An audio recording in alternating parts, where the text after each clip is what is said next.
मध्ये तुमचं खूप खूप स्वागत आहे। आज मी तुम्हाला भेजा फ्राय करून दाखवणार आहे। त्यासाठी हा एक भेजा घेतलेला आहे, बोकडाचा भेजा आहे। एक मीडियम साइजचा कांदा बारीक चिरून घेतलेला आहे। अर्धा ते पाऊण चमचा लाल तिखट आहे, अर्धा चमचा गरम मसाला, पाव चमचा हळद, चवीप्रमाणे मीठ, 10 ते 12 लसणाच्या पाकळ्या ठेचून घेतलेल्या आहेत आणि इकडे आलं, लसूण, मिरची, कोथिंबीरीचा अगदी अर्धा चमचाभर वाटण घेतलेलं आहे।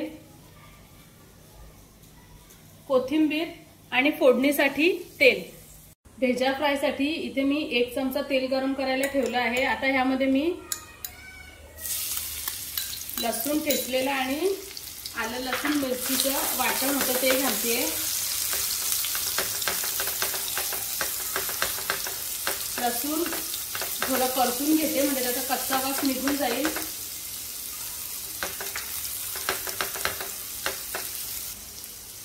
आता ह्यामध्ये मी कांदा घालतेय। तुम्ही हा भेजा फ्राय नुसता लसणावर पण करू शकता। कांदा छान गोल्डन ब्राउन झालेला आहे। आता आपण यामध्ये मसाले घालूयात। तर इथे आगरी मसाला, हळद आणि गरम मसाला। आता हे तेलामध्ये थोडे मिक्स करून घेते।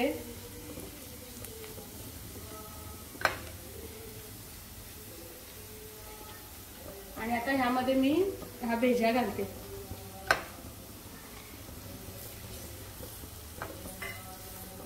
आधी याला आपण वाफेवरच थोडा मऊ होईपर्यंत शिजवून घ्यायचं आहे आणि मग त्याला बारीक करायचं आहे या तेलामध्येच।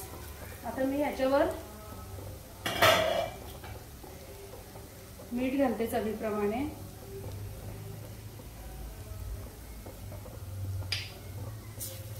थोडा उलटपलट करून घेते।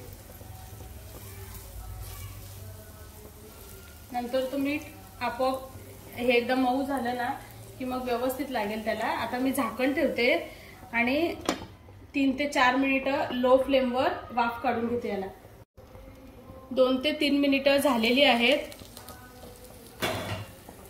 आणि मस्त वाफ पण आलेली आहे बघा, मऊ झालेला आहे।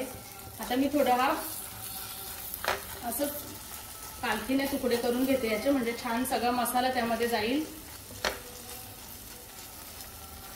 गॅसची फ्लेम ही लोच आहे कारण की आपण याच्यात काही पाणी वगैरे ऍड करत नाही आहोत, नाहीतर मग ते जे वाटण आहे ते मसाले वगैरे करपतील।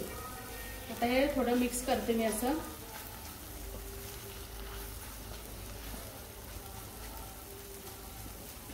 आणि आता ह्याच्यावर कोथिंबीर घालते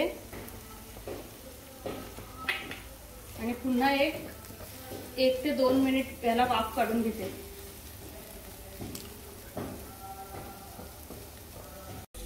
भेजा तयार आहे। मी इथे गॅस आता बंद करते। हे बघा मस्त झालेला आहे। आता सर्विंग प्लेट मध्ये काढून घेते। मस्त चमचमीत भेजा फ्राय तयार आहे। कशी वाटली तुम्हाला ही रेसिपी नक्की कमेंट मध्ये कळवा। आणि तुम्ही जर चॅनलला अजून सबस्क्राईब केले नसेल तर सबस्क्राईब करा, बेल आयकॉन दाबा, रेसिपीला जास्तीत जास्त लाईक करा, शेअर करा। धन्यवाद।